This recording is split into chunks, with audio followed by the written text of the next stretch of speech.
Welcome back, adventurers! Today we are continuing our video series covering everything you need to know about my Pathfinder 2nd edition homebrew setting, the Follies of Novus Aurum. In this video, we will start to explore the 8 families that control the city. But before I begin, I want to clarify a few things. While these organizations are called families, almost none of them are actually based on any sort of bloodline or lineage. They are mostly referred to as families because the first one to be formally founded, the Nautchelli, did spring up from a family. The others are mostly groups of individuals united by a common goal, or ideology, or just the kind of business they're in. Outside of the higher-ups in the Nautchelli, being born to members of a certain family does not guarantee your membership. Many children do go on to work for the same family as their parents, but is not guaranteed or automatic. These are not sworn houses of the old days. They are more like corporations or unions. And lastly, I wanted to mention the concept of favored subclasses. These are the custom subclasses I am making, and each family has one tied to them. These subclasses are either found in great numbers in a specific family, or they pursue them due to their skill sets. Not every fortune-kissed sorcerer is a part of the Nautchelli, but a lot of them do end up working for them, and they have a fondness for the subclasses. These subclasses are also a work in progress, so I will only be outlining the concept behind the subclass for the moment, with the proper rule sets coming later. As an additional final note, this is important. Players do not have to align themselves with one of the families. The families are there as options, not inevitabilities. Also, it is not unusual for citizens to have one foot into one family business and the other in a different one. Many institutions in the city are often sponsored by a combination of families where their interests overlap. Casodina artisans work with Babylos builders to create statues and interior design. The libraries, schools, and the university are all collaborations between Icarith, Cyrenel, and Sasharan educators, to say nothing of the myriad trade schools of the Babylos. Finding oneself with one foot in 2 or more worlds is not unheard of, and not even necessarily frowned upon, most of the time.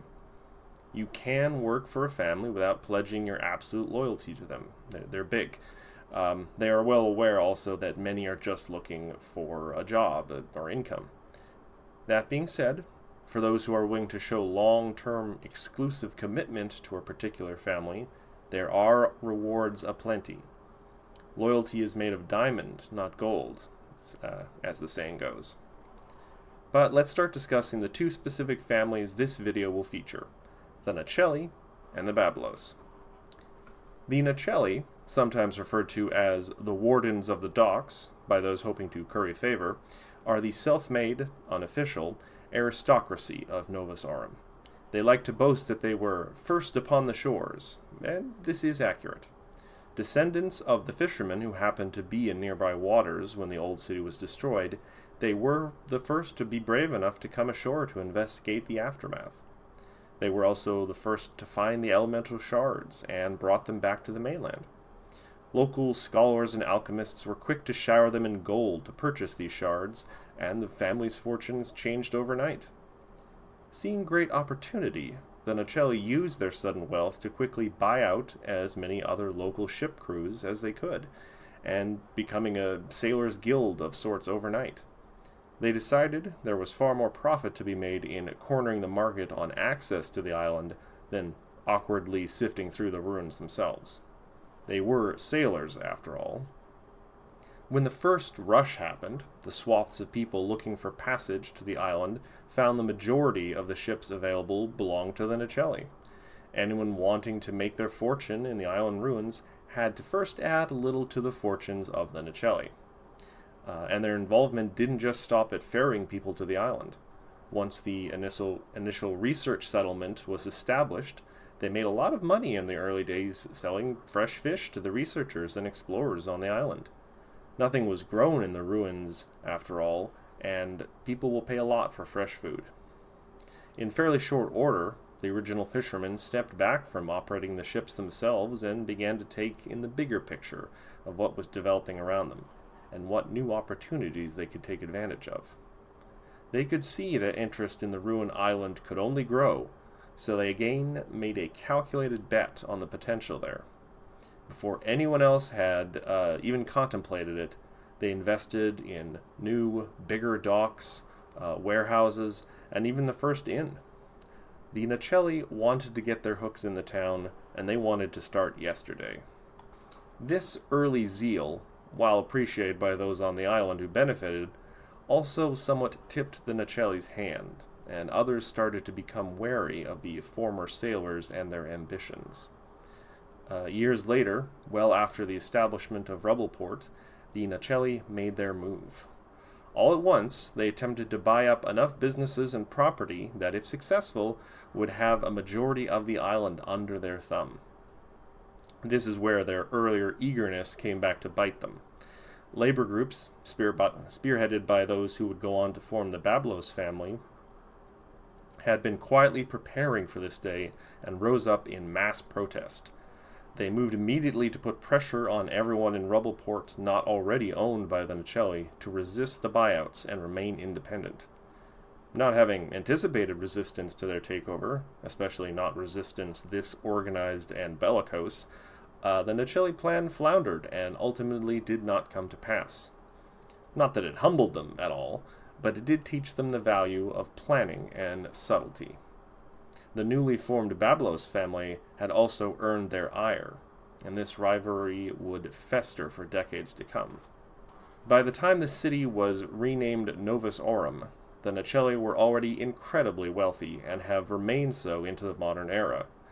Naval transportation and fishing, both vital industries for an island city, are their exclusive domain, and they have jealously maintained their monopoly. With this great wealth has come influence and prestige, and the Nautchelli have taken to their new status quo with gusto, and view themselves as the first of the new nobility. This has led to a bit of separation from those in charge and those who actually do the work down on the docks. It is almost unheard of for any Nautchelli family executive to put in work on a ship, or cast a line to catch fish. The Nautchelli are interesting, as in the present day they are internally something of a house divided. On one hand, you have the shallow, entitled fops, who believe their family connections mean they are better than everyone by default, and have the absurd wealth to back it up. They throw the most expensive parties, buy art just so they can say they own it, and take baths with fresh rose petals every night just because they can. On the other hand, you also have the most ruthless, hyper-intelligent, graduated at the top of business school types in the city. They subsist on coffee and spite, and spend their days crunching numbers and going to meetings to scare the shit out of anyone who thinks about challenging their monopolies. They are the embodiment of hungry, predatory capitalism, poured into exquisitely tailored suits. Those two sides of the family don't necessarily get along, as you can imagine, but they will close ranks immediately if any of them are threatened or even insulted. When you're Nautchelli, you don't have to love your family, but they are still your family, and family always comes first. Almost no other family trusts or even likes the Nautchelli, and their century-long feud with the Babylos is the stuff of legends, but they do have the money, and that counts for a lot in the current age. With the gap between the haves and the have-nots becoming dangerously wide, the desperate have found there is a lot of opportunity to be found in clinging to the Nautchelli's coattails, as long as they are prepared to do whatever is asked of them. The Nautchelli understand and even appreciate greed, but they expect to get what they pay for. The Nautchelli Bastion is the Sapphire Tower, a grandiose mansion lighthouse at the very edge of the island's broken bay. They paid an absurd amount to have foreign builders construct it, as they did not trust the Babylos with its construction. The Nautchelli are led by a governing body known as the Captain's Table, that has a flexible membership size. If someone on the council sees you may be useful, they can nominate you, and as long as a majority of the votes are given, it succeeds. Some notable Nautchelli include Ivy Augustus Nautchelli, A few decades ago, a wealthy elf family married into the Nautchelli, and since then, a number of the half-elf children of that union have taken up prominent positions in the family. As ruthless as she is beautiful, Ivy has become one of the family's most accomplished operatives. With an icy gaze as sharp as the cut of her bespoke suits, the ambitious young half-elf wields both her brilliant mind and occasionally a stiletto knife to advance the Nautchelli goals. Another figure of note is Chorus Augustus Nautchelli, the twin brother of Ivy. Chorus is a powerful cleric of Dagon, and forgoes the ostentation of his family and lives almost like a simple wandering preacher near the shoreline. He has been known to help or hinder ships in stormy weather with his magic, based entirely on his hard-to-decipher moods. And finally, Lorenzo Emerit Nautchelli. Called the luckiest fool in Novus Aurum, Lorenzo has nearly had himself disowned from the Nautchelli several times due to his hedonism and reckless spending, but due to some quirk of fate, he always lands on his feet. His taste for gambling and the finer things in life is only matched by his skill at avoiding consequences for his actions. And as a final note, the Nautchelli favored subclass is the Fortune-Kissed Sorcerer bloodline. This is for those wanting to play a sorcerer with the magic of fortune sparkled in their veins. They lean into buffs and debuffs, but the signature mechanic is a reaction that can downgrade your own crit successes, store the good luck to be used later by modifying otherwise disappointing rolls. It is no exaggeration to say that Novus Aurum is built on the blood and sweat of the Babylos family. A conglomeration of stonemasons, carpenters, blacksmiths, and every other type of craftsman and laborer you can think of. The Babylos quite literally built the city. Boasting one of the largest workforces of all the families, there is not a day that goes by where there isn't a team of Babylos either building, repairing, or demolishing something. But when the first boots hit the shores of the island, they were not anywhere near as omnipresent or as organized. The different trade workers arrived piecemeal and took work from whoever could pay them. There was no governing guild or any unifying organization. This made things simple for the workers, but also left them without much real bargaining power or protections from exploitation. But as the city grew from a tent city to the more permanent rubble port, change for the laborers was on the horizon. In the early days, as the Nautchelli began to flex their newfound wealth and influence, Gregor Babylos, one of the first landed stonemasons, had enough forethought to see the threat of an unchallenged Nautchelli, and an opportunity. A well-liked and respected figure among the laborers and craftsmen, Gregor began to quietly prepare and organize his fellow workers into a guild to oppose the Nautchelli takeover that he could see was inevitable. When the Nautchelli did make their move, a series of sudden strikes and near riots saw the Babylos and their allies ensure the island would not fall under complete Nautchelli control. The two families have been bitter rivals ever since. And after the need to work behind the scenes was gone, the Babylos quickly got to work consolidating their loose alliance into a proper organization to fight for and protect the rights of all kinds of laborers.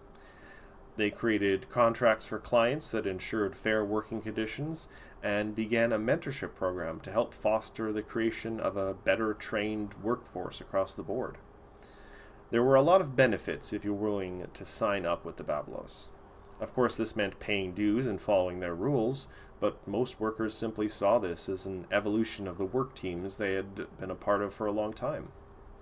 The Babylos could see the potential of Rubbleport, and then later Novus Aurum, and they wanted to both contribute and have their members share in the success.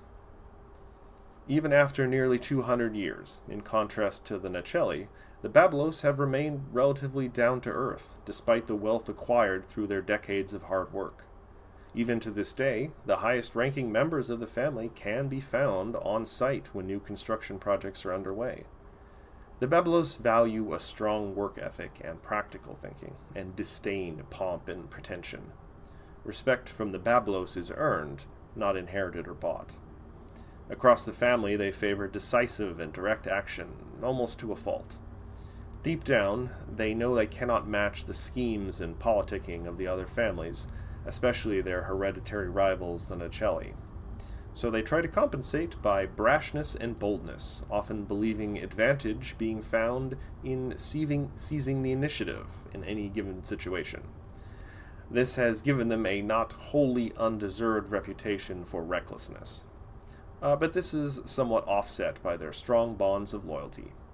Even if you mess up badly, your brothers and sisters will have your back. Not to say that they don't make any effort to keep their members in line, but this is something they insist be done in-house. Trying to put a Babylos in their place is a surefire way to have a pack of heavies with sledgehammers bursting down your door really quick.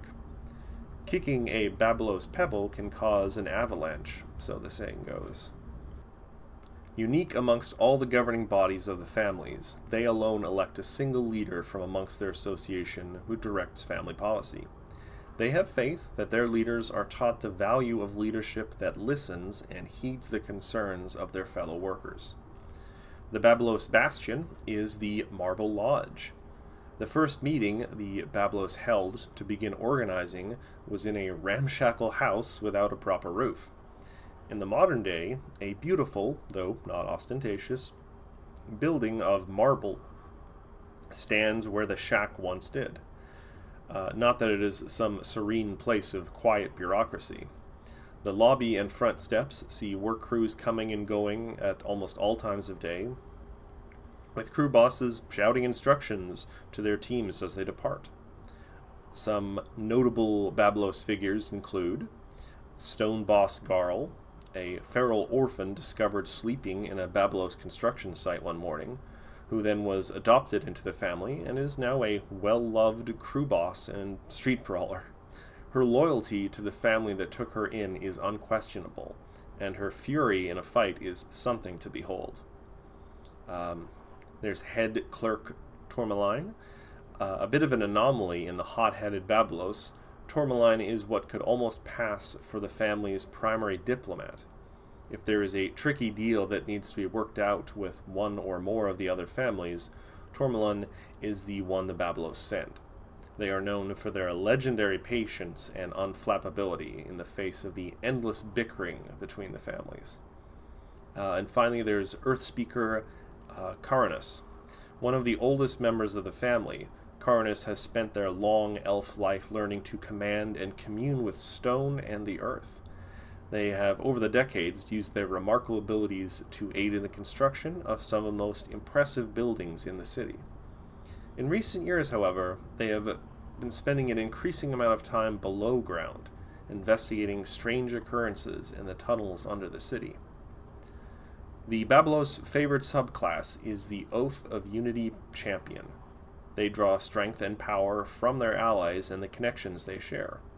Basically, you have abilities like auras that get stronger the more allies you have within range. And that is the first pair of families. Next video will be about the enigmatic Casadina and the innovative Icarith. If you want to be alerted to when the next video is released, like and subscribe, and most importantly, if you have any questions, please be sure to leave them in the comments. I will try and address any comments in the next video. So, thank you all for watching, and until next time, may all your hits be crits, and all your rolls be golden. Bye!